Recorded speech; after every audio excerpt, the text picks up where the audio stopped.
And for the audience, you there, Lori? Can you hear us? Hello? Yep, can you hear us, Lori? Yeah, it's really faint, so I'm going to put you on my headphones. So I probably will not be participating much, but I'll listen. Okay, Thank you. we can hear you loud and clear, so here. For the audience, there are agendas on the back shelf. On the top of it does note the meeting. It's, I don't know if all the ones are printed back there. So 6:30, obviously, we're meeting at 9 a.m. at a normal time. And on the commissioner's packet, it said the planning, the Board of Commissioners' regular meeting will be December 5th. It should be December 6th.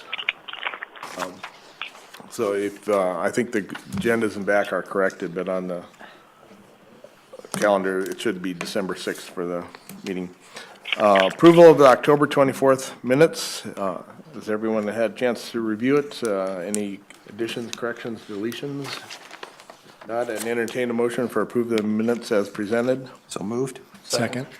Motion and second. Any further discussion? Hearing none, all in favor signify by saying aye. Aye. Opposed? Aye. Approval of the agenda. Today's agenda has consent calendar items 1 through 11 and total agenda items of 19. Anyone needing to change any order or have any additions to the agenda? If not, an entertain a motion for approval agenda as presented. Move to approve the agenda as presented. Second. Motion and second. Any further discussion? Hearing none, all in favor signify by saying aye. Aye. Opposed? Aye. Same sign. Consent calendar. The following items have been placed on the consent calendar for action to be taken on all items in accordance with the staff's recommendation by a single vote. Any item may be removed from the consent calendar by the planning commissioner, staff member, or audience member for separate consideration. The findings of this planning commission are considered, our recommendations to the Pennington County Board of Commissioners will make the final decision. And today's consent items are 3 through 11. PJ, if you'd read those for record, and then we'll see if there's any to be pulled. Sure. PJ Conover, Director, Planning Department. Item number 3, conditional use permit review 1230 to review a vacation home rental in a general agriculture district. Staff recommends to continue the extension of conditional use permit 1230 to the November 28th, 2016 Planning Commission meeting. Item 4, conditional use permit review 1324, self-directed IRA services Scott Buckley to review a vacation home rental in a general agriculture district. Staff recommends approval of the extension of CUP 1324 with 12 conditions. Item 5, conditional use permit review 1432 for Lloyd and Deanna Byram to review a ranch hand's residence on the subject property in a general agriculture district in accordance with section 205 and 510 of the Pennington County zoning ordinance. Staff recommends to end conditional use permit 1432 with the applicant's concurrence. Item 6, conditional use permit review 1520 for Mitch Morris to review a construction equipment for construction equipment sales on a subject property in a general commercial district.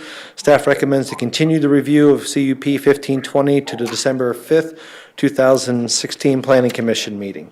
Item 7, conditional use permit review 1526 for Richard Burton to review an existing accessory structure, a garage, and a new accessory structure, a pole barn, prior to a principal structure on a subject property in a low-density residential district. Staff recommends approval of the extension of CUP 1526 with 8 conditions. Item 8, conditional use permit review 1532 for Pam Troxel to review a vacation home rental in a low-density residential district. Staff recommends to end conditional use permit 1532. Item 9, conditional use permit 1637 for Wade and Sherry Gresseth to allow a recreational vehicle to be used as temporary living quarters while building a single-family residence on the subject property in a low-density residential district. Staff recommends approval of conditional use permit 1637 with 13 conditions. Item 10, construction permit review 1518 for Dennis Zanstra Real Estate Holdings, Steve Zanstra, to review placing fill in an area south of the project area on the subject property. Staff recommends approval of the extension of construction permit 1518 with 7 conditions. Item 11, construction permit 1611 for Tally Construction Incorporated to stockpile rock for future use. Staff recommends approval of construction permit 1611 with 6 conditions. Does staff have any items to pull? No, Mr. Chair. Planning Commission members, anyone wishing to pull any of the items that were just read, 3 through 11? If not, audience, anyone in the audience wishing to pull items 3 through 11 for separate consideration?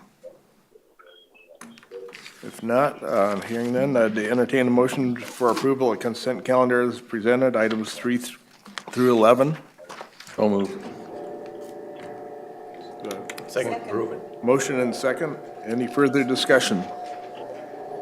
Hearing none, all in favor signify by saying aye. Aye. Opposed? Same sign. Motion carried. I'll take us to the regular agenda item 12. Item 12 is rezone 1611 and comprehensive plan amendment 1608. LLB Investments Limited Partnership, Russ Rierick, excuse me, is the agent to rezone 6.279 acres from Highway Service District to General Commercial District, and to amend the Pennington County Comprehensive Plan to change the future land use from Plan Unit Development Sensitive and Highway Service District to General Commercial District. Let me get back to that one now. Originally, the applicant applied to rezone the entirety of the property, which is 22.08 acres, but during the request for comment period, there were some comments that were made on the amount of floodplain on the south end of the property, which you can see here in the pictures. The red, the blue, and the gold are all flood areas. The gold area is the 500-year floodplain, which we do not regulate in the county. The area that they have revised the request to only contains the north portion of the property, which is currently has an existing drilling and mining storage facility on it for that business, and does not include any of the floodplain area. So looking at the picture that is on the screen right now, just to be clear, they have revised the request. It's not the entirety of the property. They still want to leave the southern portion of the property as general agriculture, which is a desirable zoning in the floodplain area. The property that you're looking at right now is 22.08 acres. It's general agriculture district, which is 15.8 acres, and highway service. As you can see here, it has dual zoning. That highway service district is outside the special flood hazard area and was rezoned back in 2011 to highway service district from general commercial. As I stated, there is an existing mining drilling business on the property. There are 2 structures on the property, a service repair garage and another service repair garage, all built with building permits or built prior to 1994. There is a section line that goes through the subject property, however, that was vacated through Book 206, page 7311. It is platted through Book 36, page 52. It does take access off of South Airport Road, and it is within the City of Rapid City's regional airport platting and septic buffer. The reason that's important is outside the airport city limits, it's a smaller buffer than what's around the city proper city limits. The current zoning around the subject property is almost everything: general agriculture, limited agriculture, low density residential, as you can see on the screen here. There is general commercial across the property, and again, it is currently zoned highway service. This is a picture of the future land use as designated through the Pennington County Comprehensive Plan of Future Land Use, and it's limited agriculture, low density residential, highway service, lots of general commercial, and again, you have the City of Rapid City Regional Airport there to the north. As stated, the applicant is also looking to amend the comprehensive plan for the 6.3 acres using the existing meets and bounds from the original 2011 rezone. We got the permission from the surveyor that did those plans, and that should be in your packets. Again, they're not touching the southern portion of the property, just the northern portion. This was sent out through the interdepartmental review. Comments of note that came back specifically from the city. The Public Works Department stated that they do not necessarily object to the request of the rezone for the existing highway service district to general commercial district. The Rapid City Regional Airport Executive Director says that they do have some concerns about the appearance of the use of the lot, and they hope that the owners would keep the appearance of the property up to a level being representative of the community's front door. They also would request that any future structures that would be put on the property are FAA compliant, which is a normal procedure for us in our department. The Rapid City Regional Airport's Deputy Airport Director stated, "A used car lot, which is the proposed use for this property. A used car lot is actually a pretty good business to be located by an airport due to the low density and low noise levels." Their main concern was the lighting, so upward lighting of that facility. Again, that would have to meet FAA regulations. The City of Rapid City Community Planning Development says that this area is a buffer reserve area. And if you have any questions about that, we do have the explanation of what that area is. That's in their MPO. Ellsworth Air Force Base has no issues with this request. West River Electric has no comments regarding the attached rezone. And the applicant's request appears to be in harmony with the current use of the surrounding properties, the current zoning, and with the county's comprehensive plan. Therefore, staff recommends approval of rezone 1611 and comprehensive plan amendment 1608. Questions for PJ? I guess I have one I'll start with. Isn't this unusual, or, I mean, I don't remember too many rezones where we're doing just a portion of a parcel. We have done them before, especially if you do it through meets and bounds. Of course, this was done in 2011 too. Well, and it makes sense with the floodplain issues and all that, but I mean, Correct. it seems a little unusual, so. Yeah, that southern portion of the property is basically not much you can do with it. Make it a parking lot, make it a recreational area, forested area, agriculture, which is the current use of it. And from my understanding from the agent, is that the proposed new owners have no plans to change the use of that southern portion of the property. Other questions for PJ? You took mine.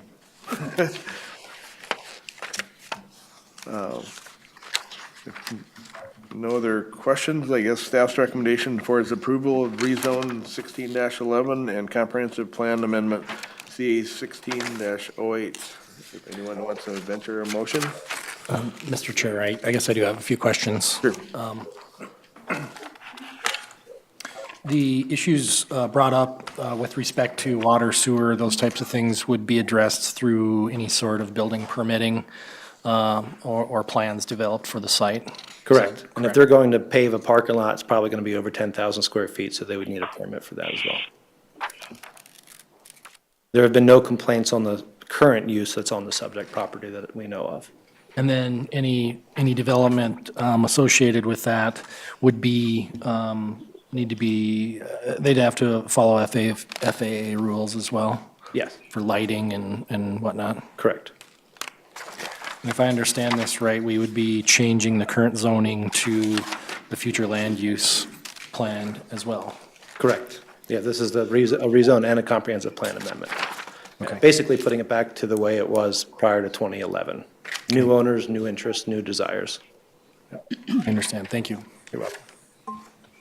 Mr. Chair, Barb? I'll make a motion that we approve rezone 16-11 and the comprehensive plan amendment that goes with it with, are there conditions here? No conditions on rezones, No ma'am. conditions, right, okay.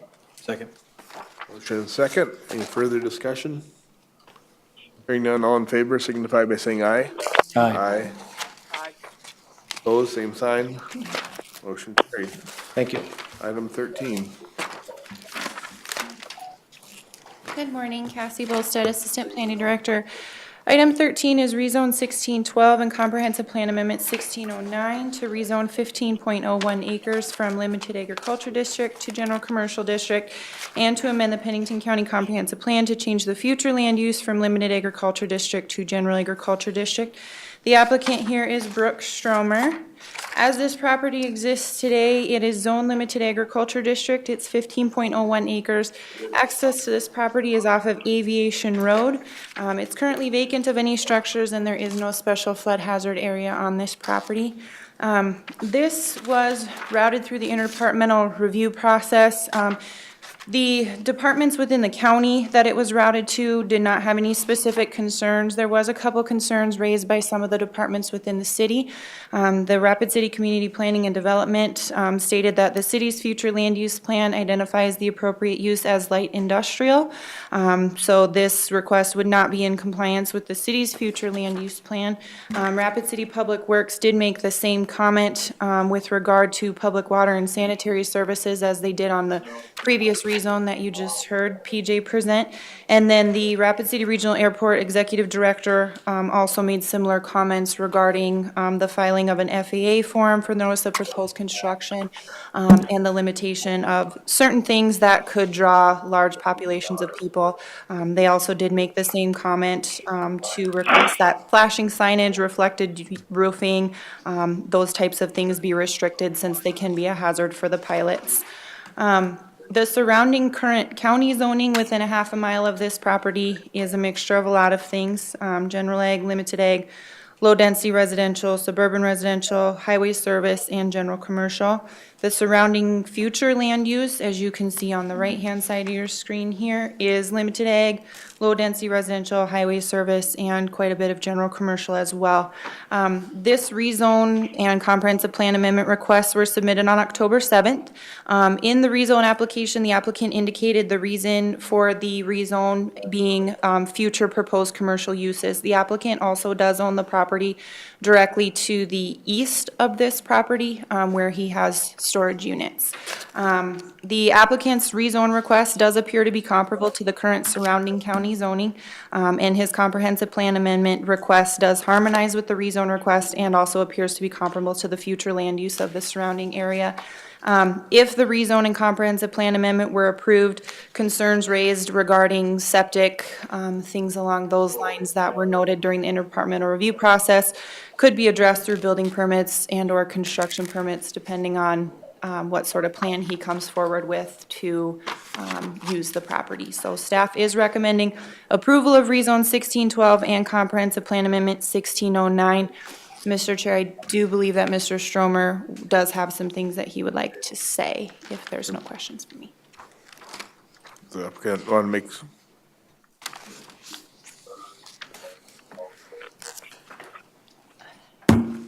Hello, thank you. I'm Brooke Stromer. I guess I had just gotten these comments from the city and the airport director on Friday, and I realized that no restrictions essentially are being placed on this through a zoning process. However, potentially some criteria would be placed upon this property for a building permit. One being noted as the FAA Form 7460. I guess I would just ask that you look at this in the future when and if I do present a building or construction permit. This is a very lengthy process. There's potentials for significant conflicts of interest. Never in the history of building things out there have we been required to submit anything to the FAA. This particularly, if I were to build another storage building, present a building permit, meet all county codes, even address city concerns and so forth, it would delay me at least a year in being able to build this through an FAA process. I've already have a parking and storage established facility there. And I would say from a, common sense perspective that if I were potentially building something along those same lines, I can't imagine why the FAA would have a ruling on what I could and couldn't build there. Understand that flashing lights and all of those types of things would not be allowed. High densities, those are also understood, being in that 1 mile limit of the airport. Look at the geographically, I'm over 100 feet below the airport. There's a big hill behind me. The airport itself has a large lit parking lot, which I really didn't want to say what I intended on doing, but that is what I intend on doing, is furthering my parking, off airport and or otherwise type parking off of that property. So water and sewer and all those types of things would not essentially be a factor. So I guess basically what I'm saying is I would request that there be some thought and consideration in allowing the FAA to stipulate what I can and can't do. If I were putting a sky rise, some sort of high, tall building, or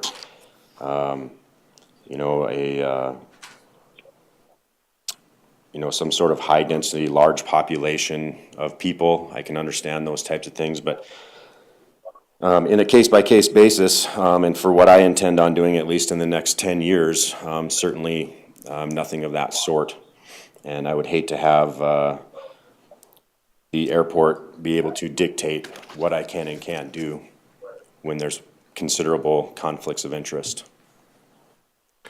I guess you are correct. On a rezone, it's either up or down. Yes, sir. So that stipulation on FAA requirements, and as I see it, they said request, it's not Correct. demand at this point, but.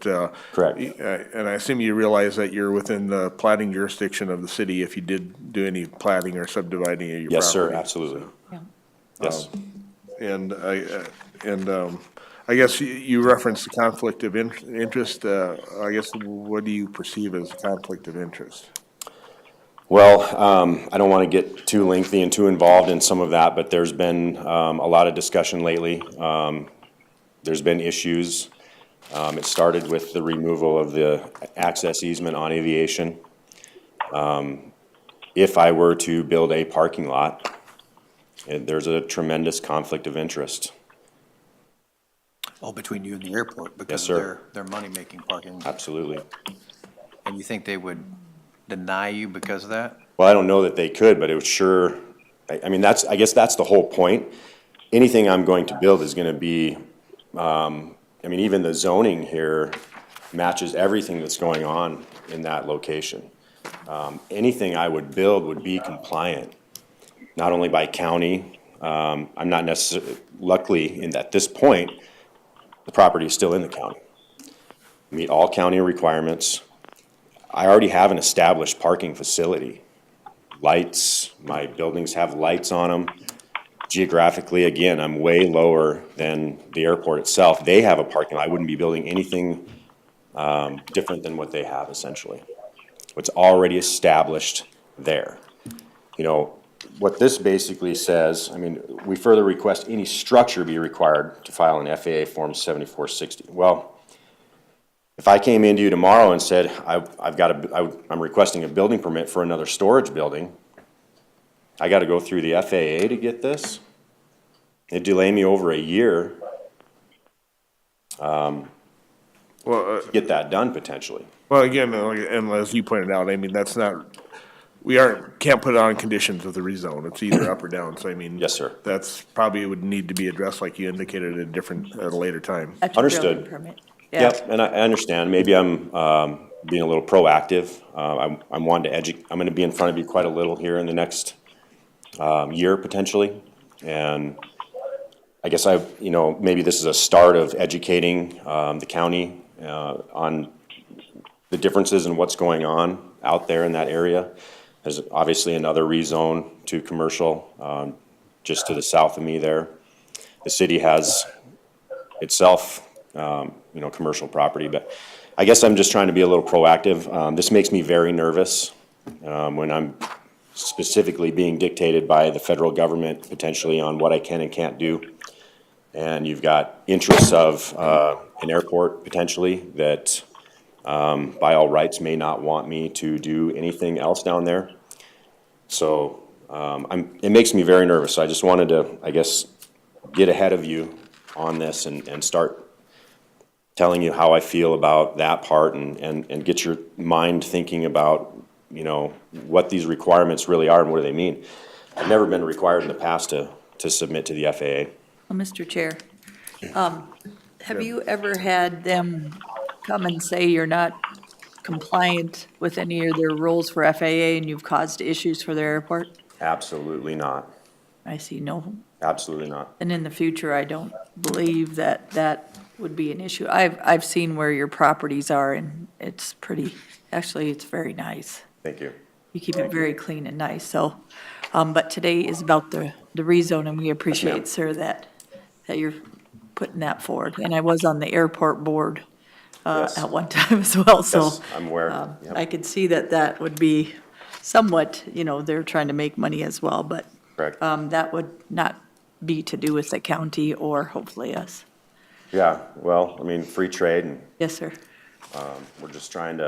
I'm trying to make a living too and ultimately not lose my land you know, airport authority and being taxed out of it potentially. I mean, there's a lot of reasons that, you know, economically and what's right and what's wrong.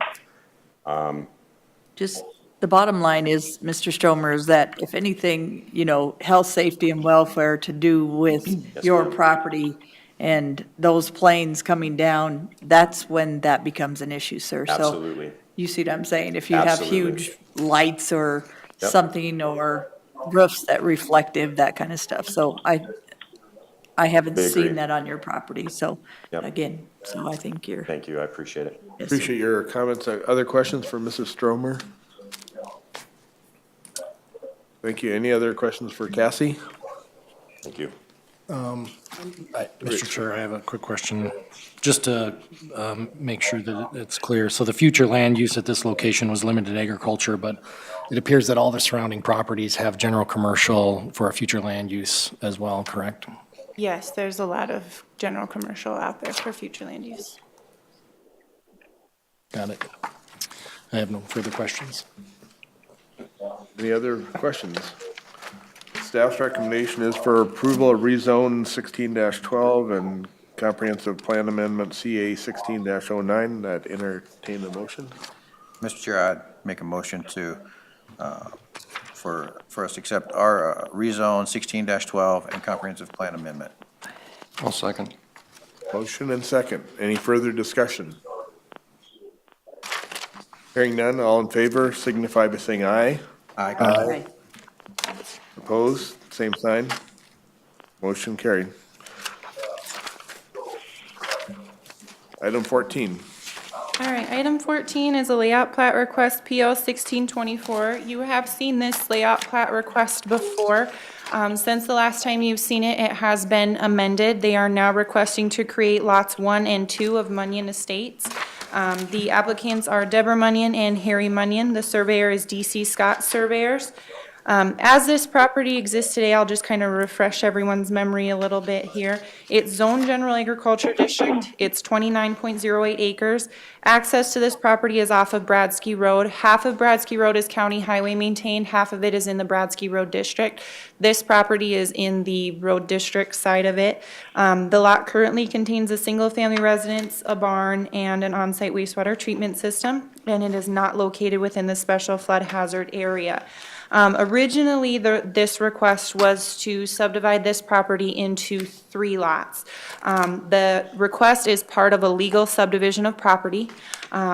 So those applicable court documents were included with the staff report.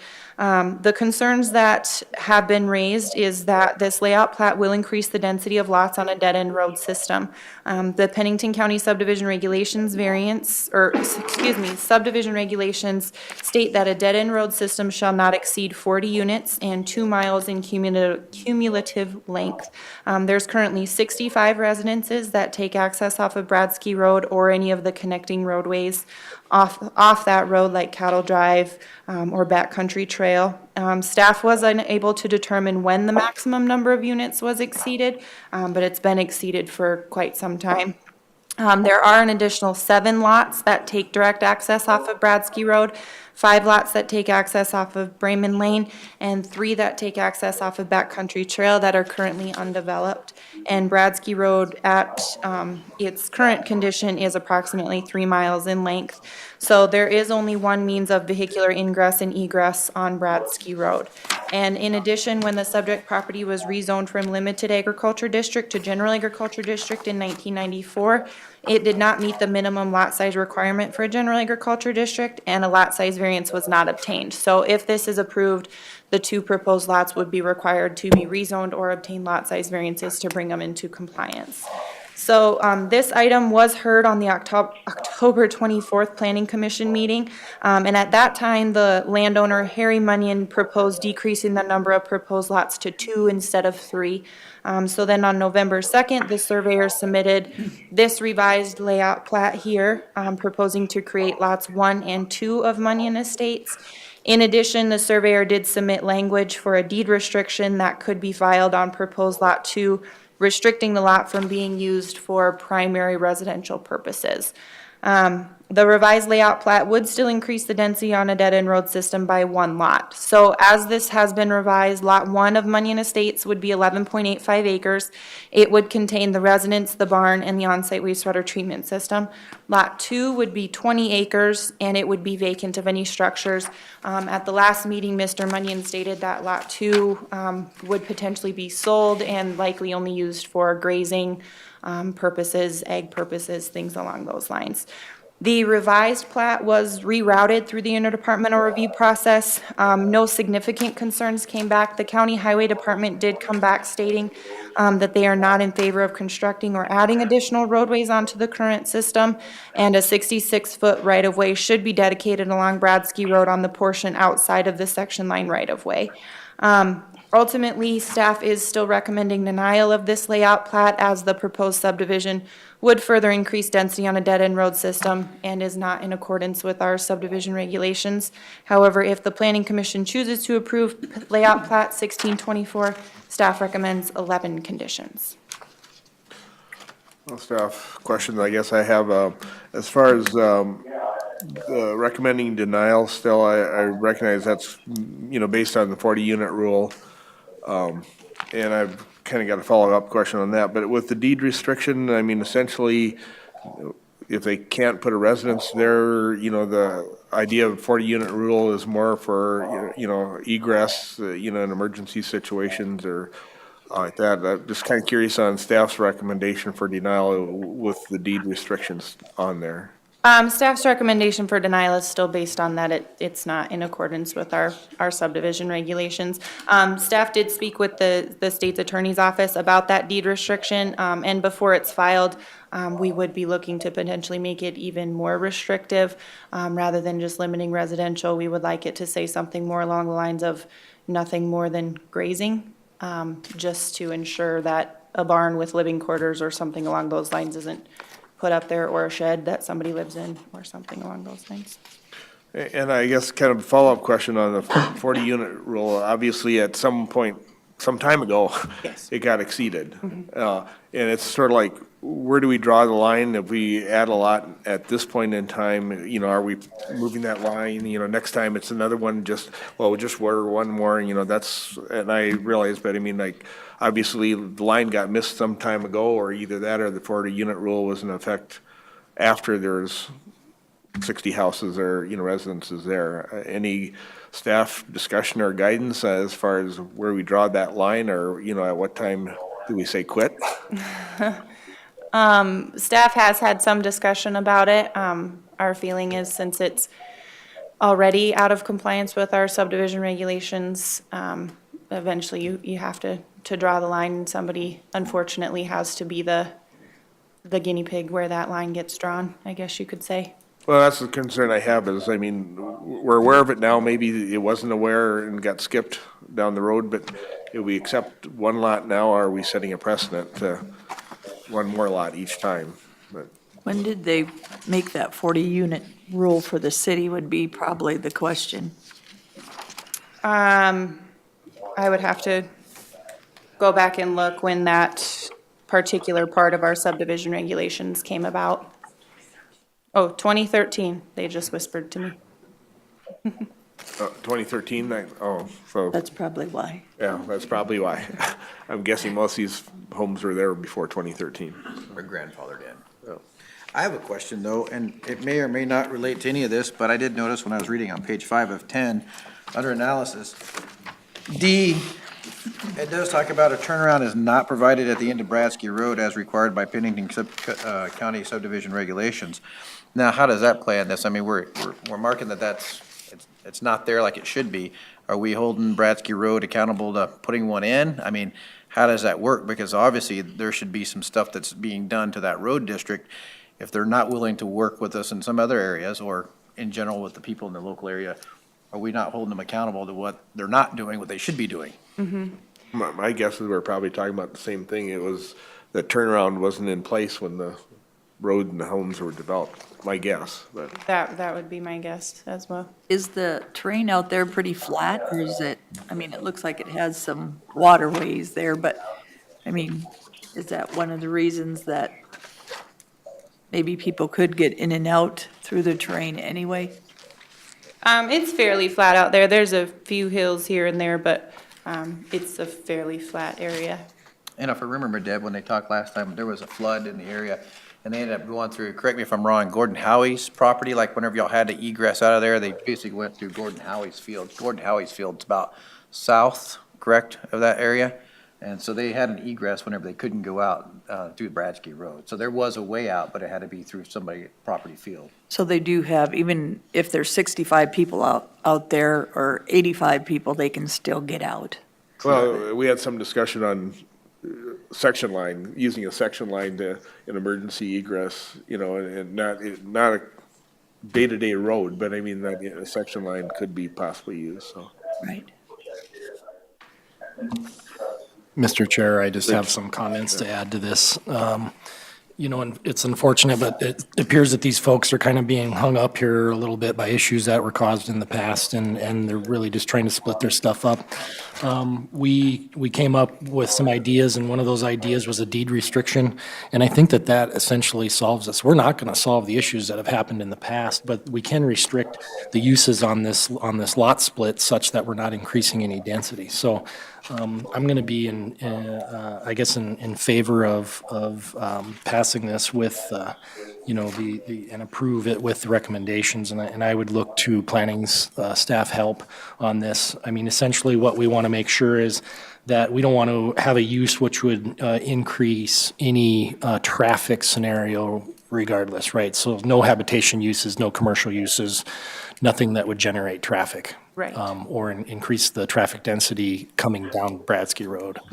So, anyway, just my general thoughts on the matter. Well, and I guess my comment, and I don't want to necessarily speak for staff, but I mean, I think the fact that the staff gave us an alternative is that they're not necessarily fighting that, but they, from their standpoint, they're doing their job by saying it's against regulations, so they have to say no. But as planning commission, we can decide to adopt that. Mr. Scott, you had a comment as far as the egress? Yeah, good morning. My name's Dean Scott. I'm the surveyor. I walked up here actually when the discussion was on alternative means of egress because Deb wasn't here when we talked about that at length. The means of egress that we had proposed a meeting or two ago had to do with crossing, going south, across land that used to be owned by Mr. Howie, but on section line right of way. The issue was there gates there? Was there a developed roadway? So on and so forth. We kind of determined that Pennington County wasn't interested in assisting in making that egress easier, and the Bradsky Road District wasn't either because it's actually not in the district limits. But that's where we came up with the alternative of coming up with the deed restriction.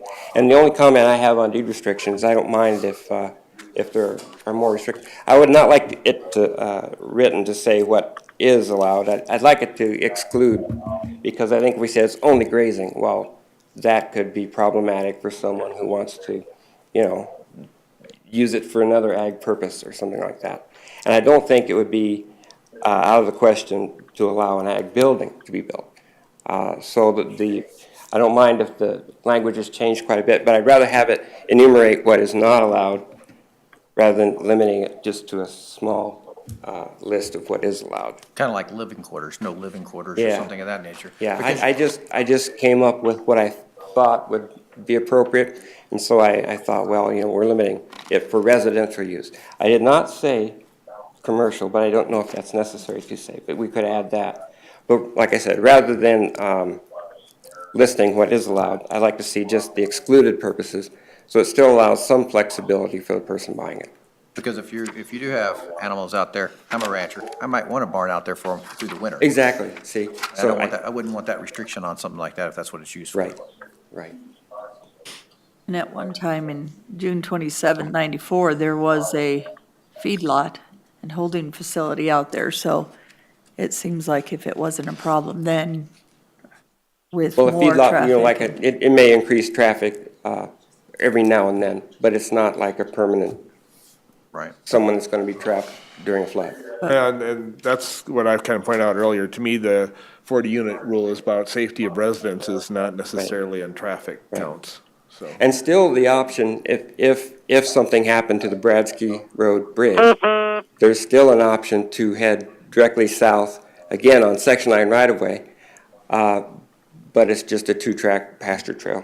I guess And that's, I assume it has fence gates rather than cattle guards. well, I guess my point was that there has been, it might not be traffic count, but that's why they want them to get in and out on a 40-unit rule, not just for residents, for people in general. So I would say that you probably increase the density, and either way, whether there's fire, flood, or anything, it has to do with people getting in and out of a road. So they had a commercial business, it was approved as a conditional use permit at one time. So, again, I don't think there's a Other problem. questions for Mr. Scott or Cassie? Mr. Chair, I have additional questions. Mr. Scott, have you read through the proposed conditions from the Planning Commission, from staff, the 11 Yeah, there's conditions? still a number of things that have to be addressed, but of course, we're trying to get past the first hurdle, I guess. There's still issues that we'll have to address and agree to. To be honest, though, I haven't read them for probably 3 or 4 weeks now, but. Okay, I want to make sure if you have any concerns with any of these. And then my second follow-up question for staff would be, or procedurally, can we pass this today with the notation of the restriction of item number 1 with the deed restriction, and then have you guys work out this deed restriction after we pass this, or does the specific language of the deed restriction have to be known today? Kinsley Grote with the state's attorney's office. We can work out the specific language. Could you please just basically decide how restrictive it should be, though? I mean, we can get the specifics, but just a general look into what you're thinking as to the restriction would be very helpful. All right. No further questions. We have more audience here. Anyone else desiring to speak on this issue? Okay. Staff's recommendation is for denial. However, they've given us the option of if we were looking at approval of layout plat, and again, this layout plat, like any layout plat, it has to go through the process before it's final. This isn't the final step, so. But staff has given us the option of 11 conditions, and if we are going to act on the conditions, if we could give some guidance on number 1 on the deed restrictions. Anyone want to venture a motion? I'll move to approve layout plat PL 16-24 with the 11 conditions stated from staff listed in the packet here. With respect to the restriction on the deed restriction, the intent here is to split the property up and not create additional residences out there. That would be the basis for staff's recommendation for denial. So I think restricting any habitation, how would we put that? Residential habitation purposes on site? One does already state suggesting also be filed restricting the residential use, so I mean, that may cover the residential use. Yep. Cassie had mentioned possibly restricting buildings too. I heard some feedback from Travis as far as possibly not restricting buildings. I don't think so. I think having somebody out there on the property stuck in an emergency scenario is really the basis for the restriction of having so many lots with a certain access. So frankly, if there's some livestock or something out there and there's a flood, I think that they'll be fine. But having the emergency access for residential, I think is where it's covered, and it's pretty much stated in that. So I think restriction of a pole barn with somebody living in it, not okay. House out there, not okay. The intent here is to split the property up. I'll second your motion. So does that provide enough guidance on the deed restriction? And Mr. Scott, are you okay with that? If I understand, and allowing a building is all right as long as it's not a residence. Don't want anybody living in there. And it says it on number 1, restricting the residential use. Did you want restricting the residential use of pro slot 1 and 2, or just 2? Really, I think if you were because listening in one on already this has a residence. teleconference, Right. you would go insane.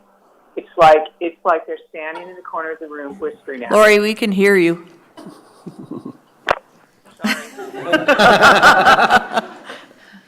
If I may, I would like to know if there's some specific wording that you'd like changed in the draft of the deed restrictions that I prepared, or if it's, like you said, if we can continue to work that out after this vote. I guess I'd be interested in maybe having my proposal redlined and commented on, and I could see if it falls in line with what the landowners are asking for. I would suggest, Rich, I guess, maybe the amendment for staff to work that out rather than continue it another time. I think the intent is clearly there, what Yes. I this think with commission number wants. 1. Yeah, number 1 states it. Yeah. So, Mr. Chair, I can absolutely work this out with Mr. Scott, and I don't think that the deed restriction that he has right here, that we'd be too far off from that. My concern was just basically that, there might be some concern with the planning commission as to any sort of commercial uses and what that might do with the flow of traffic or anything else, just trying to understand your intent was my concern as to what you actually wanted it limited to. So, we can absolutely work things out with Mr. Scott and the drafting of this. It looks pretty good as is for the deed restriction. And obviously, we're not gonna make any restrictions on commercial use at this point because planning commission doesn't want that. But it would, Bottom Any line is sort of they'd residence. have to come back if they changed the use anyway. Does that make sense, Planning Commission? Right. What I understand we will still have to do from this point forward is either get the property zoned to limited ag or get a zoning variance. And of course, I think in either general or limited ag, I don't think you can put up a commercial structure. So I think that's kind of why I didn't address commercial uses in that. I tried to draw up what I thought limited what the county was concerned about, which was an additional residence. yeah, and. They can put ag buildings on ag. Yeah, I guess my concern had been things like, in general ag, you can technically have sawmills, and you don't have to have a CUP for a sawmill. So obviously, we were hoping that the land wouldn't be used for something like a sawmill, which I would think would be considered commercial. So that's why there was a concern as to, do you want to have language that just excludes everything except for a limited list of things? Because that would be different from the deed restriction that was drawn up by Mr. Scott, because that basically allows anything except for residential uses. So that was my concern. If Planning Commission wants to make, change the motion so that the deed restriction is more restrictive so that something like sawmills or temporary quarries are not allowed, then that's obviously an option. But that was the state's attorney's office concern about it. I think we're not opposed to uses of that nature, but like I said, I think it would be better for the landowners and for future landowners if instead of enumerating what is allowed, if we could just throw in a list of what is not allowed and still leave it a little more flexible. I mean, it's going to be ag. I think it's going to be ag until such time as Rezoning. there is another point of egress on this road system. And Mr. Chair, those same issues could be resolved when the rezone request comes in as well, correct? Correct. So I think that Well, we're there. rezone, again, it's up or down. You can't put restrictions or conditions on a rezone. So this, I expect we'll come in with a zoning variance, you know, Well, the biggest issue was residential. yeah. And on ag, you should be able to do what you want on ag. So I don't think you should restrict ag. well, and again, if the motion is including, let staff work it out, I think our intent is fairly clear, and I think it can be worked out with staff and the applicants. Right, it has the main, Okay.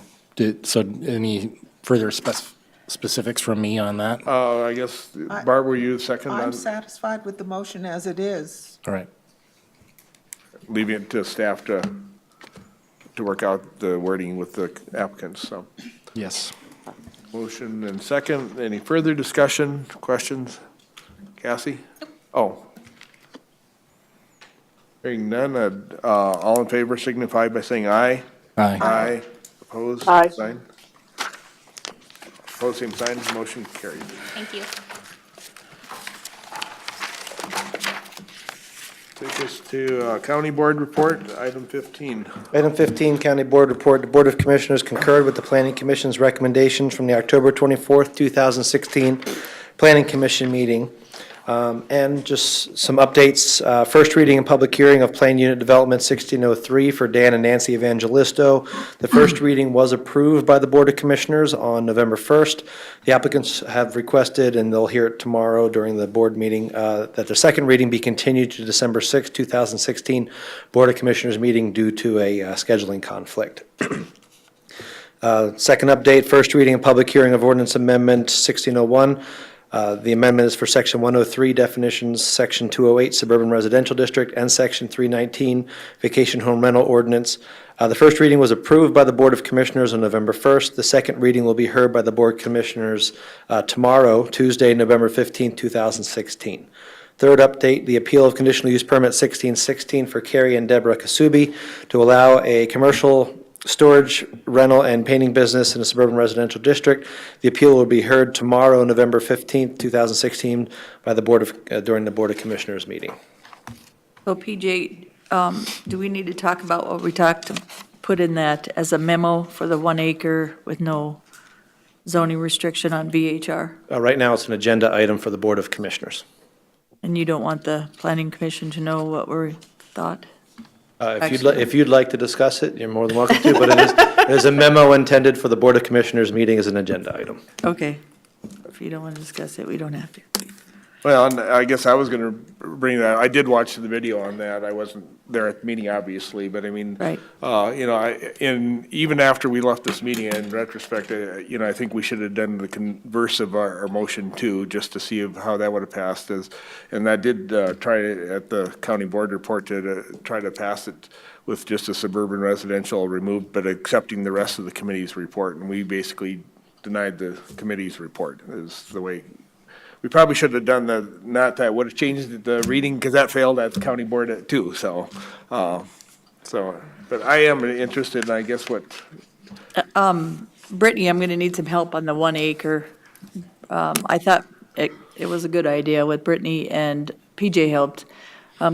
Just about what we're talking about, if we did it in just VHRs in 1 acre and get rid of the zoning, I think it would eliminate a lot of the issues with suburban residential or anything else, because a lot of those suburban residential, because of water and sewer, would not comply. On quarter acres are just little VHR residences that wouldn't be complying with, I believe, health, safety, and welfare.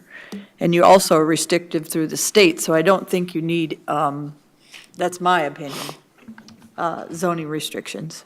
I think it'll eliminate it if you just do 1 acre lots So VHRs would only be allowed on 1 acre lots? or more. and I think that was a lot of the concern is densities, that, you Yep. know, suburban residential, you have could be 16 feet apart. We tried to do the amendment where, Yep. you know, but even then, it could be just 33 feet apart between the buildings, and And I think that would help Silver City, that would help a lot of the areas that are having the biggest issues, and still allow vacation home rentals. I'm in the belief you should be able to rent your property. But I also believe in health, safety, and welfare, that you get, your lot's too small, you already know your septic, your water, and Brittany, I'll just say it, came up with a great idea on that it would eliminate septic and such a septic issue and water issues, because they could have a well on 1 acre lot. So I thought it was awesome and not restrictive to the point where people couldn't do what they wanted with their land. So, As long as it's 1 acre or more. yes, sir. Any further discussion on the board items?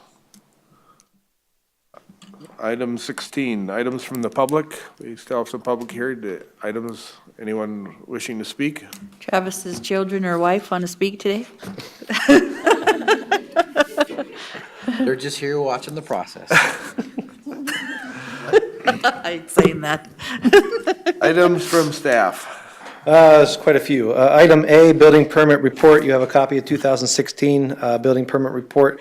Kind of same old throughout the year so far. We are actually dead even with the number of building permits compared to the October of last year, 556. Our single-family residences are down. They've been down all year. Mobile homes have been up. Really not much else going on there. Just a reminder. Question on the demo or some of the evaluations? Yeah, I on was permits? wondering, and I asked Sig, and he didn't know, so I'll ask you guys. On 2016, where it talks about demolition, there was, if I read this correctly, there were 3 permits, is that correct? In October is 7, and year-to-date, there's 32, but there's no cost involved with that. I mean, Yeah, I know we- demolition does cost money. What is, Well, the demo would be for the property. We just stopped putting them in at the beginning of January of this past year. We started just doing 0 for that. There was no benefit in putting how much the resident costs when they're just taking it down or throwing it into the dump. But if you'd like, we can. no, I'm start just doing sitting there it. looking at the zeros in there, I was like, well, there's numbers there, so, okay, that makes, because it's the cost of the individual asking for the permit. Yeah, it's not how much it costs to demo. It's basically what there was a property assessed at. Okay. And just as a reminder, we had talked about this a long time ago. We discovered that all these categories, the 101s, 800, 102s, they were a U.S. Census requirement a long time ago. Now really all they worry about is single-family residence 101s and possibly 102s. So we are in the process of looking to consolidate and change some of these codes. Eventually, what you're looking at is what the county does and what the county does only. So we're looking to make it a little bit more simpler, a little bit more meaningful. So we're going to propose that hopefully come January. If you have any input, we'd be happy to take it. Any other questions on building permit? Comp plan? Comp plan, another round of discussion and hopefully a motion will be held tomorrow during the Board of Commissioners meeting. A motion was made to direct me to talk with the 2 applicants that are remaining. As your reminder, Clarion has pulled out of the process, so Lewis Berger and Matrix are the only 2 left. I've met with representatives from both companies. Lewis Berger has revised their recommendation and brought the cost down. Matrix really hasn't changed much of what they've already submitted. They just kind of put it all in the paper into one final document now. So that discussion is an agenda item before regular planning and zoning items tomorrow on the board agenda. If that doesn't pass tomorrow, can we bring it back and re-advertise it? It's up to the board what they would like to do. We're hoping it passes.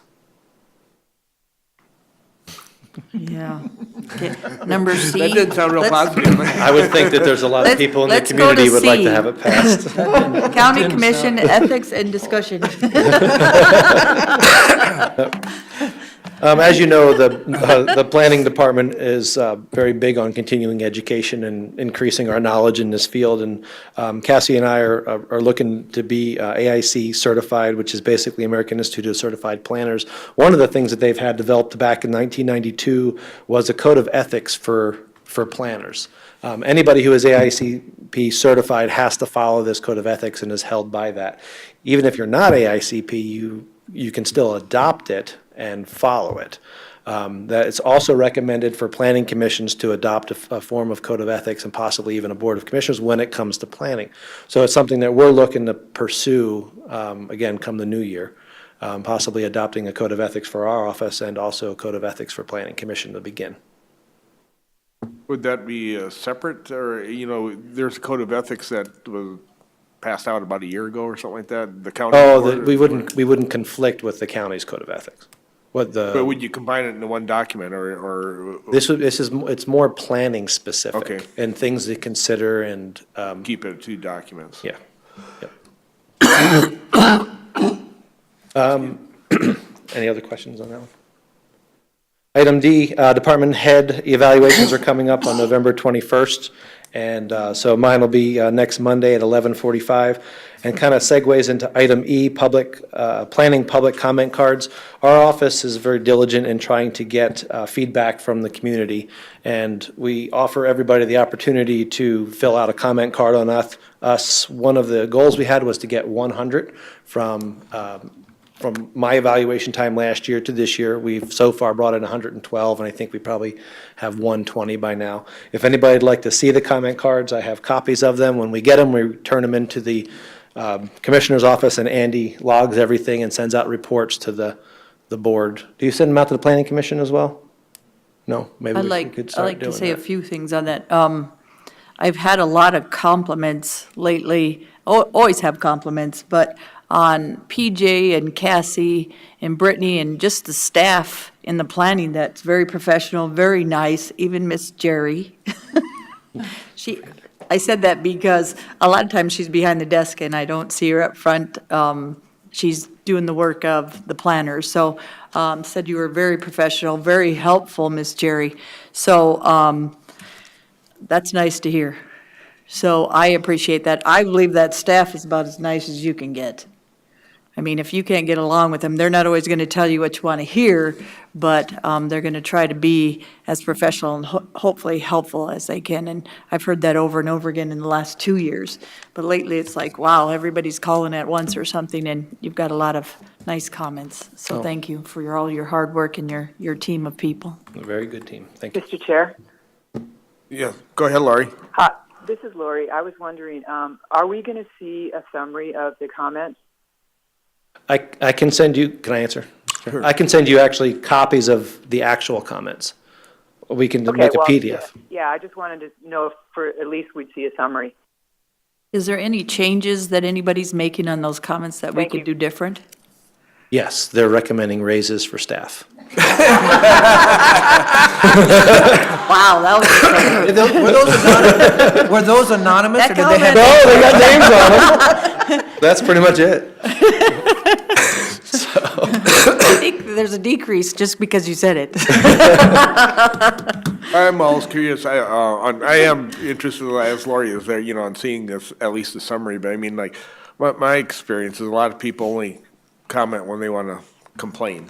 Hopefully, as Deb said, I mean, you're getting some good comments, because I think staff is performing very well, and, but I don't know if the public always on comment cards offers that, but hopefully you saw some positive ones, so. We have, yep. And we give everybody the opportunity. Are there suggestions in there that, The raises are the biggest well, thing. other than the raises, but? No, That you see bring forward to the planning commission? No, we don't really get comments like that. Okay. No, nothing of that substance. We get comments on you guys. Yeah, we hear them. Yeah. I don't know if I Yep. If they pass it, you're good. If they don't, you're not. That's the comments we get. those people. Kind of like us, I'm sure, after we're done, so it's all good. Your comments through the newspaper? Sorry. Item F is national flood training. Brittany and I will be attending flood training in Lincoln, Nebraska come December, because for our continuing education credits for our certified floodplain managers. We're the only two, I believe, in the county right now that are still CFM certified. So we look at all the floodplain items and we sign off on them. We're looking to get Cassie and possibly Chutima certified as well. One way to do that and to make it as cost-effective as possible is to host a training here in the county. We've already reserved the room for the third week in March. It would be a 4-day, 8 to 5 training put on by a FEMA representative. There is no cost. Class limits are usually limited to 35. After that, if you choose to take the insane certification test, you are allowed to apply for that, pay for that, and that will be done on Friday. What has to happen now is our Region 8 representative has to take our recommendation for this class up to a couple different levels. They have to approve it, and then it'll come back down with an approval. So we're looking at third week in March to be held over in the EOC, and we already have 5 people from the county that are interested in signing up. Is there anybody from the planning commission that want to go? Oh, I would go. It's a very good That would training. be good to The put. 4 days is very good. Tell PJ that you want to be involved.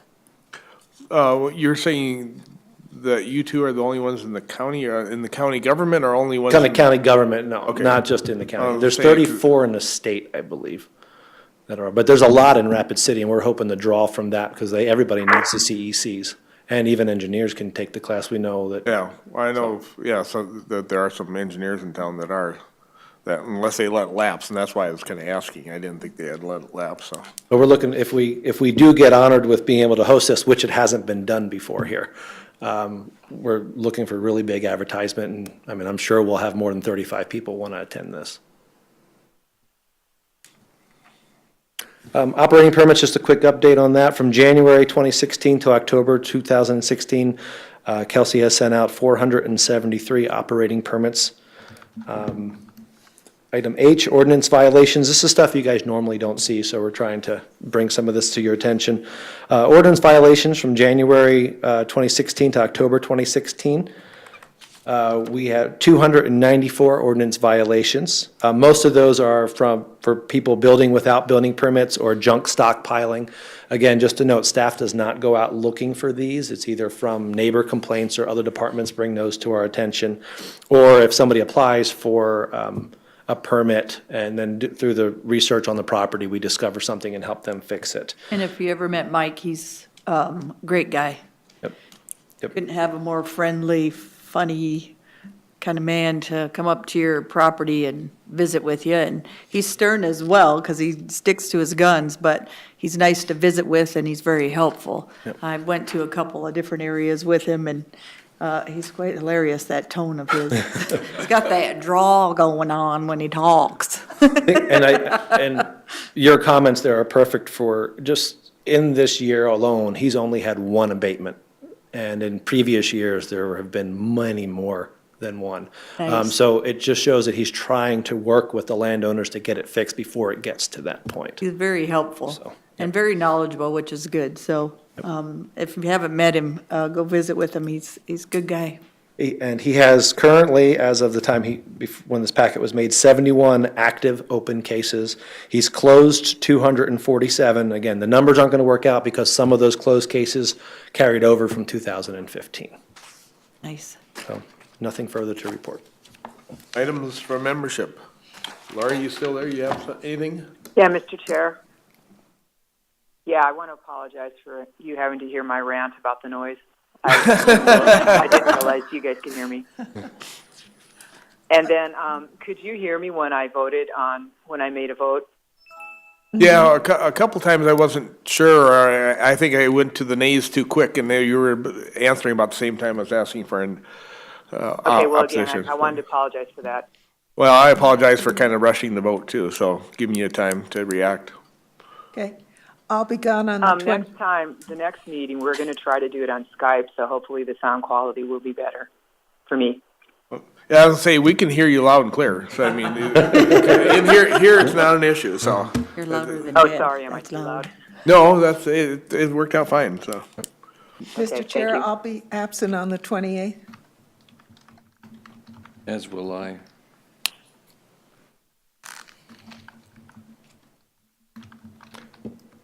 And I was going to make mention that, was it a week, 2 weeks ago, we were in Sioux Falls for the convention? 2 weeks ago? Conference. Oh, yeah. I think it was, yeah. Conference, yeah. There, we talked a lot about different things while we were there, but one of the things I came back with, and I was kind of talking to Jerry about it today, was our public outreach and public notification stuff that started coming across, and I started thinking about it.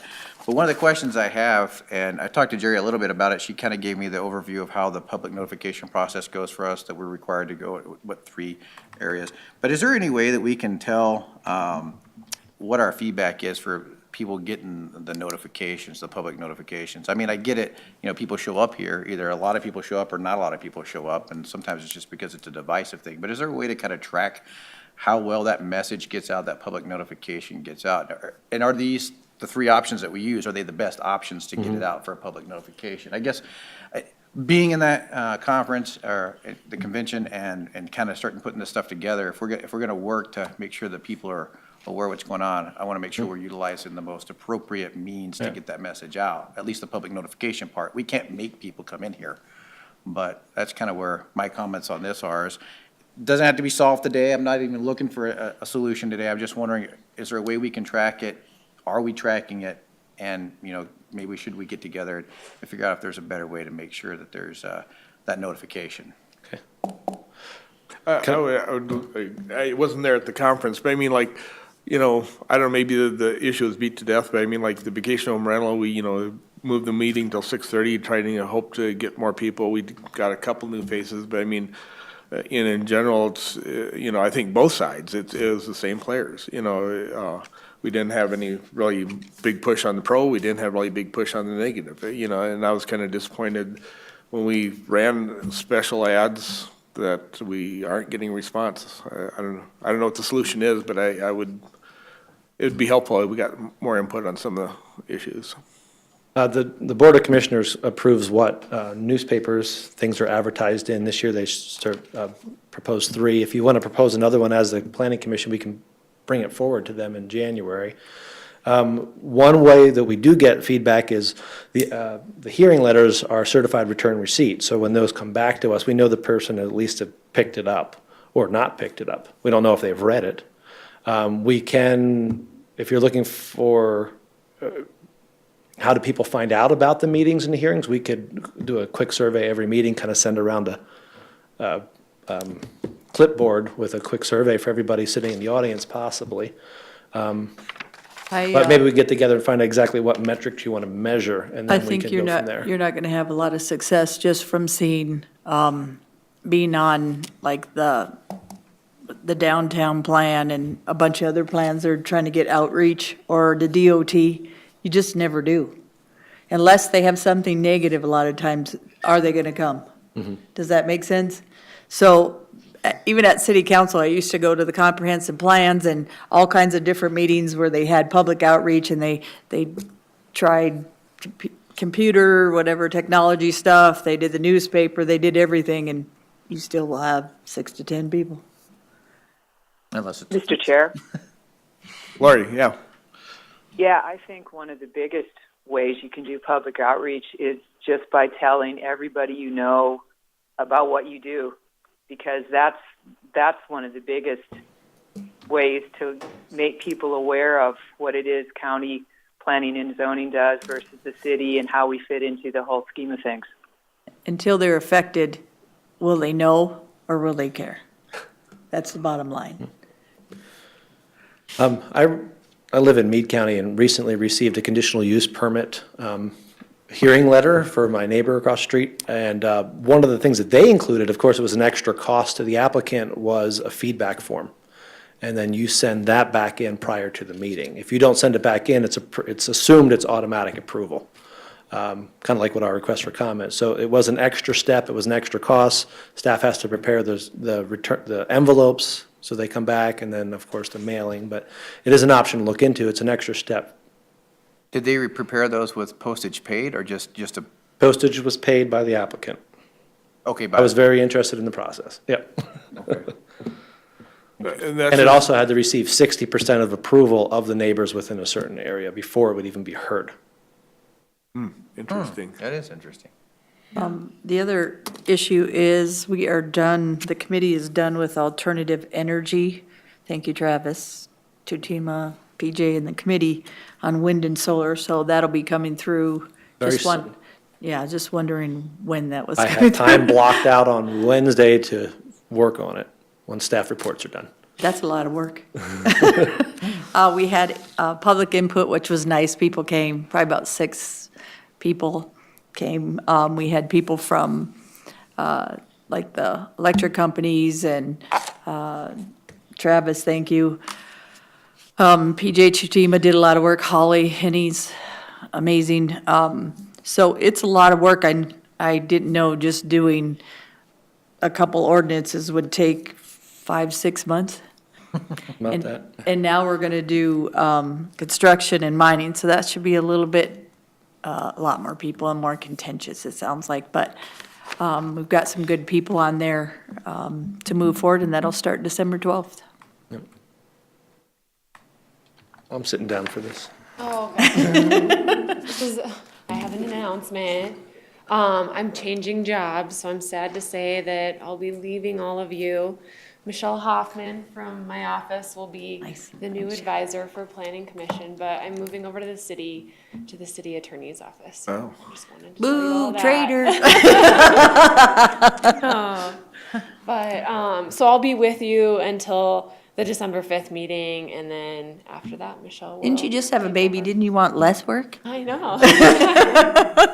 So, yeah, at least I didn't make that announcement. Third baby. Too funny. So, yeah, just wanted to tell you that. Gonna miss Thank you. We're at the agenda item for adjournment, I guess. Allow you leeway. I realize that, Okay. Sig, and I ask your permission to say something. You don't know how much I appreciate, as a citizen sitting out here, your discussion about public input. That is fantastic. And and I've sat here a lot, listened a lot. So if you do form some way to get a plan or some ideas of how to get better public input, I have some thoughts on that, and I would love to be involved in that. Thank you. Thank you, Joyce. Everybody get a Twitter account. I don't Twitter. I don't Twitter or Facebook, yeah, so I'm sorry, I'll be out of it then. Anyway, motion, anyone want a motion to adjourn? I would like to make that a motion. Second. Motion and second. Any further discussion? All in favor, signify by saying aye. Aye. Aye. We're adjourned. Thank you, Laurie, for attending. Thank you, planning Yeah, thank commissioners, you. for what you do. We'll look